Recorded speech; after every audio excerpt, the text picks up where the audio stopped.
So the countdown to this year's World Cup is well and truly on as 32 nations combine to create the greatest sporting spectacular on the bloody planet. But in this video, I'm going to try and answer you one simple question. Can France win this year's World Cup?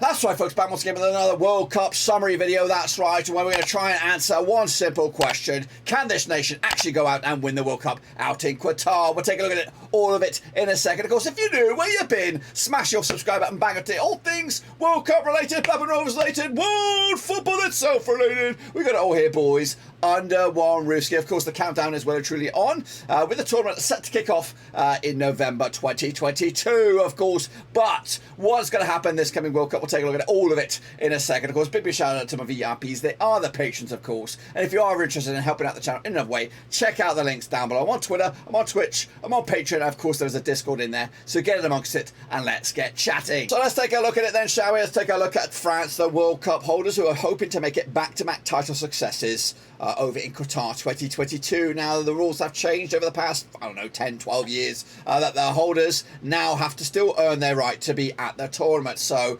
yes, the hosts, Qatar, are there automatically, easy peasy for them, but France still had to earn their right to be at the tournament. So let's take a look at how they did it. They did it via Group D, winning it quite convincingly in the end.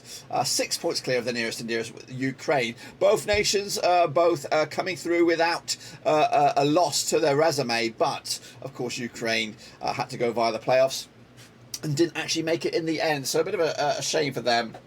But France were, of course, a different breed with a bit of a wobble, perhaps 3 draws out of the 8 games. Not what you would expect from the World Cup holders when, of course, the qualification phase started. They also came ahead of the likes of Finland, Bosnia-Herzegovina and Kazakhstan. They secured the deal back on the 13th of November 2021. This is their 16th tournament as a whole. Of course, stretching all the way back to the tournaments of old. The last time around they went 2018. Of course, they won the pissing thing over in Russia. This is their 7th tournament in succession, with, of course, winning it twice now in 1998 and 2018. So both of those title successes were years were ended in with the number 8. Of course, this one is, of course, with a 2 next to it. Can they break the hoodoo and, of course, become the first ever team to win back-to-back tournaments? They, of course, are primed to do just that. Their manager is Didier Deschamps, and they're, of course, the VIP, none other than Kylian Mbappe. Or is it? Will the likes of Karim Benzema be the key face for the place for France these days? Of course, Benzema coming on to into this tournament in a ripe old age, a good age as well, but still knowing where the back of the net is. And, of course, still bringing domestic success for himself in La Liga and, of course, in the European competitions for Real Madrid. So Benzema might not be the face of the place, but he does know where the back of the net is. And he, of course, is coming into this with a lot of momentum and a lot of goal-scoring ability. None the same. Take a look at, of course, the group. Group D. France are nestled in there alongside two decent oppositions in Australia and Denmark, and of course Tunisia probably there making up the numbers initially. But of course, let's not rule anything out. Football is a funny old game, and I do anticipate there's going to be some surprises in the group stages across the tournament itself, and of course even in the knockout stage as well. So yes, when you look at it, you would see France, of course, contenders to win this group convincingly, but of course they could get in a bit of a hoodoo with the likes of Denmark and Australia, none the same. And if you get caught up in a mess between any of those nations, the likes of Tunisia may take full advantage of that. So that's what I'm saying here. I'm saying, of course, France are favoured to win this group convincingly. So, of course, let's take a look at France's key match in their group. Of course, a very, very difficult group with Australia, Denmark and Tunisia making up the four-peat there, of course. But for me, the key match for the French and World Cup holders is up against Denmark. They'll lock horns up against the Danes on the 26th of November. That's their second game, with, of course, France opening up their resume against the Socceroos of Australia, of course.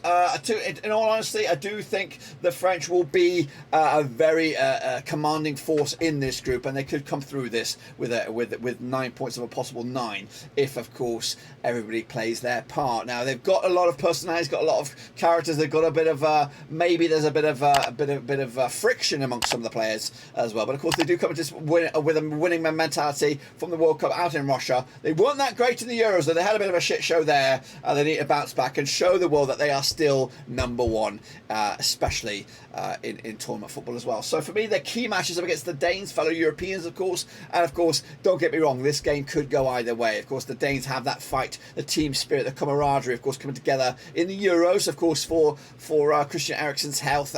Very, very much a dramatic effect, or dramatic moment in world football it was. And of course, since then, of course, Christian Eriksen has bounced back, responded well, and of course is now playing top level football once again with Manchester United, but of course also with Denmark as well. So that game for me is monumental, because the Danes are tough to beat. We've seen it. Well, they did a great job in Euros. They didn't get of course to the final, but of course they made themselves known with of course some key players along the way. But of course they will be spurred on with the return of Eriksen, and of course return of that collective unit. So for me, that is going to be a defining moment in this Group D, which could see French run away with it, or it could see the Danes actually sneak ahead of the French. Now if that was to be the case, and of course the Danes beat the French on that key match, then it could possibly see the French being as runners up, and that is not what you want when of course you investigate the brackets. Of course it could set up a very, very difficult journey for France to get through to the latter stages of the quarterfinals and semi-finals and beyond. So for me, that is why that game is absolutely monumental. But of course, before that, they take on the Socceroos on the 22nd of November, and they'll wrap it up against Tunisia on November the 30th. That game could mean absolutely nothing. They could be already qualified, or they could actually be facing elimination, of course, depending on what goes on in those first two matches. So that's, of course, the build-up. What are the odds then, of course, for the French? They are 10 to 1 on to go through to the knockout stages and beyond. And of course, the odds right here, right now, for the French to win the tournament as a whole is 6 to 1. They're up there. They're up in the top 2 or 3 favourites, alongside Brazil, alongside England, and of course, alongside you and I. I'm sure they're going to be up there, of course. And I think I'm ready for you now, Linda. What you got for me? Can they win the World Cup? Can they win the World Cup? Of course they can. They're World Cup holders. They, of course, got a lot of good players across the board, from front to back, goalkeeper to the strikers. They've got the ingredients. They've got the key personnel. But are they united? Are they going to come together for another time, of course? I do believe this will be Didier Deschamps' last term as manager. Zizi is waiting in the wings to regenerate or rebirth this nation after this tournament. So I do think there is going to be a surprise in this World Cup, and I have tipped the French at the moment on paper to be in that final. Of course, I've done 2 or 3 predictions from, of course, match number 1 all the way through to the final, and the French, I think, have been at every one of those finals. But I do think as we get closer, my nerves, my vision, my opinions, of course, of all these nations are changing. Of course, yes, they can win this. Yes, they can be in that, of course, that final 8, the quarterfinals and beyond. But will they? Will they win the World Cup? Will they win the World Cup? Linda's asking me that. I don't know. I don't think so. I don't think they're gonna win this World Cup. I think if I'm gonna put my money on a team, a single team, one nation to win this tournament, it's not going to be the French. Of course, traditionally, history proves that that no nation has won back-to-back World Cups. Of course, correct me if I'm wrong in the comments down below. And I also feel the pressure, the watching eyes, the lurkingness of Zizi over the shoulder of Didier Deschamps, waiting to take over the role here. I think that will be the undoing of Didier Deschamps and, of course, the French national team. There is also a lot of personality clashes. Don't get me wrong.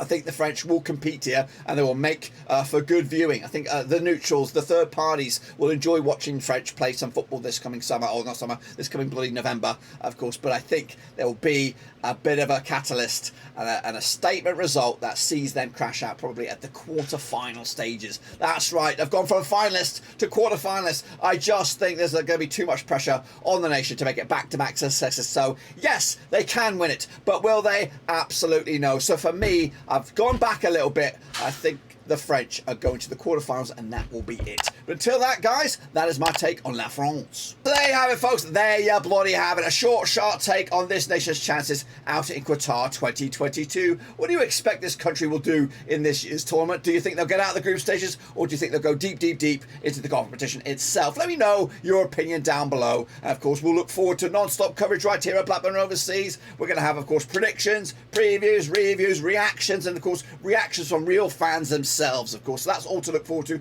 this year out in Qatar 2022. So make sure you smash your subscribe, smash the thumbs up, and smash the little bell, boys and girls, as we look forward to a fantastic winter, or at least late 2022 of world football. Let me know your thoughts and opinions again about this nation, and of course the tournament itself in the comment section. But until then, guys and girls, I'll see you soon for the next one.